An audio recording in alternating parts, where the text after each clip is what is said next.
The Face of Halloween contest, also known as Face of Horror, is something that has been catching a lot of attention online.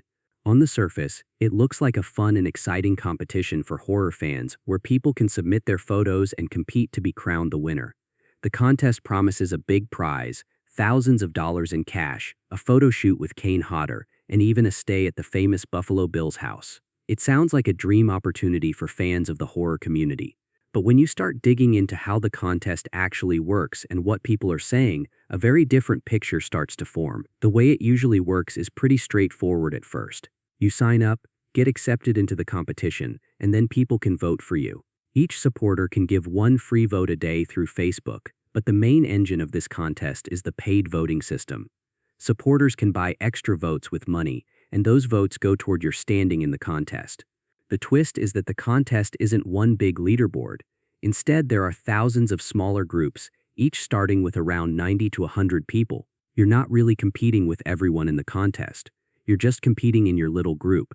That makes it seem easier to be in the top spots, but in reality, it also means more rounds, more eliminations, and more chances for people to spend money on votes.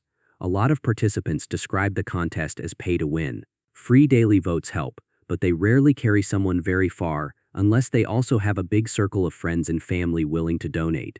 People say it's not about talent, creativity, or how scary your look is.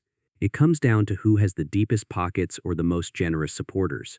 Some even point out that every round resets the votes back to zero, which means contestants are forced to start from scratch each time. If you want to keep your spot at the top, you or your supporters have to keep paying over and over again.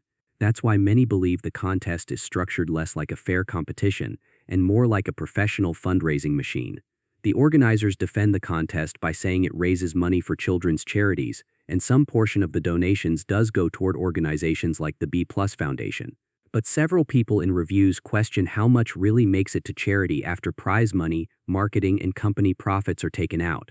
This is where the criticism really gets loud, because while some supporters believe it's all for a good cause, others feel it's just a way to squeeze donations from contestants and their families under the banner of charity. Another big issue people talk about is the lack of transparency. Contestants often find out that multiple people are labeled as number one at the same time, which happens because each group is separate. That's not clearly explained up front. Others have tried to reach out for clarity about how many groups exist or how the structure works, but they say their emails were ignored. On top of that, the rules about buying your own votes seem inconsistent. Some say it's not allowed, while others claim even past winners bought their own votes through donations. When people hear stories like that, it's hard not to feel like the contest is rigged in favor of money rather than merit. To make things worse, there have even been scam attempts from impersonators. Contestants say they've been messaged by fake official accounts on Instagram, claiming they've won, only to be sent suspicious links. Even when the contest itself is legitimate, the fact that these impersonators target hopeful contestants adds another layer of distrust and frustration for people who just wanted to take part in something fun. So is the Face of Halloween contest a scam? It depends on how you define it. It isn't a fake contest. There really are winners every year, and the prize money and photo shoot do exist. People can and do win, and some contestants have even talked about the tax headaches of reporting their winnings. But at the same time, it's not the fair talent-driven competition it first appears to be. It's structured in a way that encourages endless donations, resets, and group divisions that keep people spending money.